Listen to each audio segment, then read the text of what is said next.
Hello, welcome back to my humble abode. Today I want to go ahead and share with you all my 3DS games that I have in my game collection. I have a lot of games. My favorite games are the PS2 and Nintendo Switch, but I also love the 3DS, and I must say that it is a pretty good system. It's very similar to the Nintendo DS with the added feature of the 3D that can enhance your game. Recently, I've started collecting a lot of 3DS games because it's kind of at the end of its cycle. The eShop for the 3DS is closing down, so I've been trying to rack up the courage to purchase all these 3DS games and get them while I still can at a decent price before they skyrocket and never come down. I'm gonna go ahead and show you some of the 3DS games and some of the systems that I currently have. Now let's get into the 3DS games. So the first two games that I ever got on Nintendo 3DS included Animal Crossing New Leaf and Kingdom Hearts Dream Drop Distance. These were the two games that I had for the majority of my 3DS lifespan, I guess. And majority of the time, I just played Animal Crossing New Leaf. I really enjoyed it, especially in comparison to Animal Crossing Wildlife. I felt like there were so much more things that I could do. And the significant part of it was, at the time, I thought 3DS graphics were so nice, especially in comparison to Nintendo DS, which was the system that I played the most when I was younger. And next we have Kingdom Hearts Dream Drop Distance. And for a split second, I did lose it. And so I had to repurchase the cartridge again, but this one was a really great game. I didn't play a whole bunch of it, but I do remember it felt a lot like Pokemon in the aspect where you could take care of your dream eaters and feed them so that they can level up. But yeah, so far this is a really good game. I haven't played much of it. It's been a while, so I don't really remember much of the story, but I'm gonna try to go ahead and play this a little bit more. All I know is that Kingdom Hearts Dream Drop Distance can't be played on the PlayStation. It's not available in the bundle for Kingdom Hearts games that you usually see on stores, so this is definitely a really good find, or definitely good game to get for 3DS. Next, I like to go ahead and talk about my 3 Harvest Moon and Story of Seasons games that I've gotten over the course of the last couple of years. So the first game that I got in the Harvest Moon and Story of Seasons series was Harvest Moon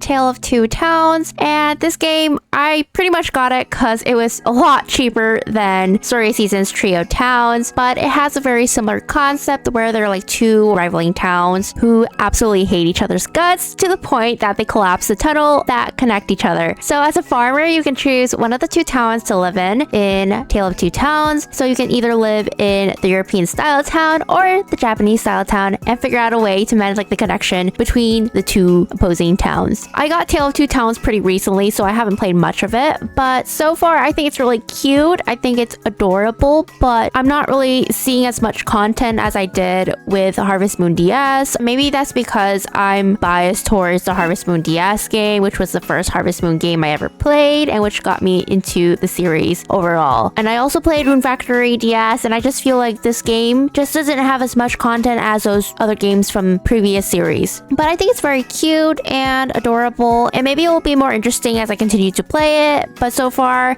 I'm kind of meh about this game. Next, I have Story of Seasons Trio of Towns, and I got this pretty recently. Once again, I got this after the eShop was set to close, and I heard the news, and I was just okay, time to grab this game that I've had on my wish list for a really long time, and I just bit the bullet, got it, and it was freaking expensive. It was very expensive. I think it was $60, and I just was okay, I really love Story Seasons games. I love Harvest Moon, so let's just go ahead and get it. Trio Towns has a very similar concept to Tale of Two Towns. So there are 3 towns in this game with their own distinctive styles, which include a Western style town, an oceanside town, which kind of reminds me of Hawaii, and an Asian influenced town. So you can play as a growing young adult who leaves the nest to become a farmer, and your father doesn't want you to be a farmer and he lets you know. But in the beginning, you play in one town and eventually unlock other towns that you can visit and interact with. So I got Trio Towns after I got Tale of Two Towns, and honestly, I just don't think it's as good as I thought it would be. It has a 3D graphics like a 3DS game should have. I don't really like the graphics. I think the Tale of Two Towns games had better graphics. I think they were cuter, but I've only ventured into one town, so maybe as I unlock unlock other towns, I'll find better appreciation of the game. I'm just not really feeling this game as well, but sometimes you gotta grind a little bit in order to get to the good parts, so maybe this is one of those situations. Next we have Return to PoPoLoCrois, a Story of Seasons Fairytale, and as you can see it states that it's a Story of Seasons Fairytale, but it doesn't follow the Story of Seasons formula as much, so there's less farming and less of an emphasis on that gameplay. If you like Story of Seasons games, this may not be for you, but I was really interested in checking this game out because I saw a lot of the cutscenes and the story seems kind of cute and fun to try out. So the next couple games I kind of want to talk about are the Zelda classics. Woohoo! So I got Ocarina of Time, Majora's Mask, and A Link Between Worlds because I've never tried these games before and I wanted to physically own some of the classic Zelda games. Currently, some of them are on Nintendo Switch Online, but you're not gonna have those games forever, and unless you continue to pay for that service, then you won't be able to play that game. And eventually, Nintendo will shut down Nintendo Switch Online, so you won't be able to check those games out after the Nintendo Switch is dead. That is why I have all these games, and I'm really excited to go ahead and check them out and play them. So I think this is the cheapest way to get these games physically right now, because they're Nintendo Select games, which are usually much cheaper. And honestly, you can't go wrong with a Zelda game. They're almost always a guaranteed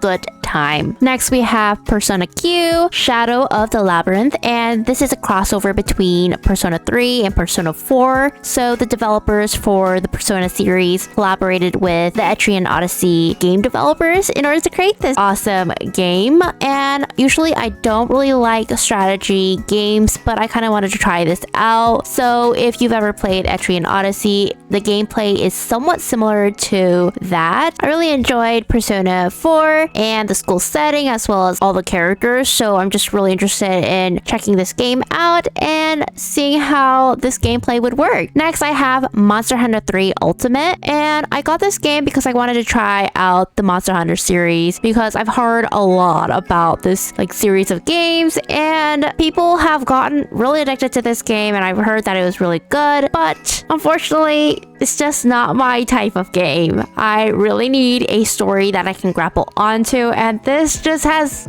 almost no story or no story at all. So this game, you just go ahead and fight monsters and take all of their organs and skin to create new weapons and armor, but I'm just not really into that. I need something like a goal. Why am I doing this? So I can save the world, okay, but give me more, you know? Well, anywho, next I have Luigi's Mansion's Dark Moon, and I really wanted to get this game because I just love Luigi way more than Mario. I think Mario can be a little bit obnoxious, to be honest, and I just think Luigi is really charming, and he's scared, but he still goes after his brother and tries to help him. I love a supported king, you know, so this is why I got Luigi's Mansion Dark Moon, and I just love the spooky mansion vibes of this game. I haven't really played it yet, but I have played a little bit of the game on the Nintendo Switch, which is another version of Luigi's Mansion, but I just love Luigi and I just adore his character and the spooky vibes, even though I am not good with horror games. This is not a horror game, thank God, because I get scared too easily. Next, we have Yokai Watch and Yokai Watch 2, and these games are great. They're very similar to Pokemon, and instead of catching Pokemon, you catch ghosts and spirits, which is kind of an interesting concept. So yokai in Japanese just means spirits, and there are all sorts of really cute characters that you can catch and then fight with, and I just absolutely love the graphics of this game. I think it's really charming. And in the second game, I heard that you can go ahead and time travel, which is an interesting concept to play with. I love Chronotrigger, so hopefully it has some kind of Chronotrigger aspects to it as well. I mean, a girl can dream, right? I also got these games because I absolutely love level 5 games, and any game from level 5 is truly a masterpiece or close to a masterpiece, so I had to get these as well. Next, let's talk about Fantasy Life, which is my absolute favorite game on the 3DS hands down. It has so many elements of gameplay, such as the story elements, so you can follow a linear storyline, or you can have different career paths of your liking. So you can become an alchemist and make potions, or a swordsman, woodcutter, chef. There are so many things you can do in this game, and you can even set goals for yourself and buy property and do so many quests along the way as you meet different characters in this world. This world is incredibly vast, and I just love exploring it and meeting all the wacky characters within this game. I think this is a really good find, and if you have a 3DS, you should definitely get this game. And though the graphics might look a little childish for some people, I think it's very vibrant and does a good job of keeping it fun and lively. So definitely check this game out. It's my favorite. Next, we have Everoasis, which is a wonderful game that I have never played, but I've heard that it's very similar to Fantasy Life, which is my all-time favorite 3DS game. So I had to try out this game right here. And yes, it was very pricey. My wallet cried. But was it worth it? I think so. If you love Legend of Zelda and Fantasy Life, it is a combination of my two favorite babies. It's like a Frankenstein of two of my favorite games. Like, what more can I want, right? Now that we've talked about all of the games, let's go ahead and talk about some of the consoles. Starting with my first Nintendo 3DS system, I have the Nintendo 3DS XL. Woohoo! And it is a wonderful system. I absolutely love it, especially because it is large and in charge. Kapow! And as you can see from the very smudged screen, it is large, especially in comparison to Nintendo DS, which is much smaller than the 3DS XL. I love playing Nintendo DS games on this, and it is backwards compatible with Nintendo DS, so you can go ahead and play Nintendo DS games on it, and that is one of my favorite things to do, because though the 3DS system is great, the library of games on the Nintendo DS is way larger, so I love playing my Nintendo DS games on the 3DS. And I have a lot of nostalgia with this system, especially since I got it, I think maybe 9 or 10 years ago at this point, when I was sort of somewhere around end of middle school,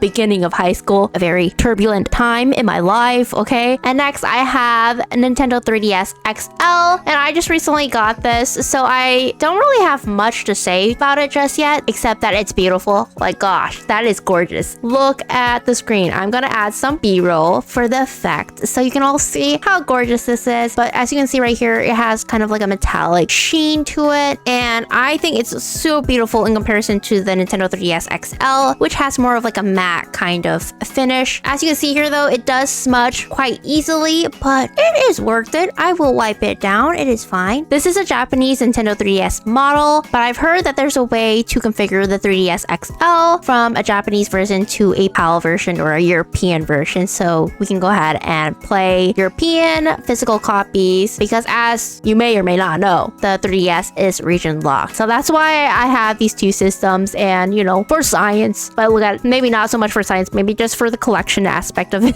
It is gorgeous. And one thing about the 3DS XL is that it has a additional control stick. So this is really useful if you want to go ahead and maneuver the camera around, especially like in Monster Hunter or games where you have to like maneuver the camera around to properly play. So this is awesome for that, and I definitely think that the controls are much better in this system. And I've also heard that the 3DS is much more stabilized and a better experience, as well as the image quality. So that's why I'm very excited to go ahead and play games on the system once I kind of configure it for the European version. But yeah, those are my games. Whoops, I forgot to record an outro, but thank you all for watching, and make sure to like and subscribe if you enjoyed this video.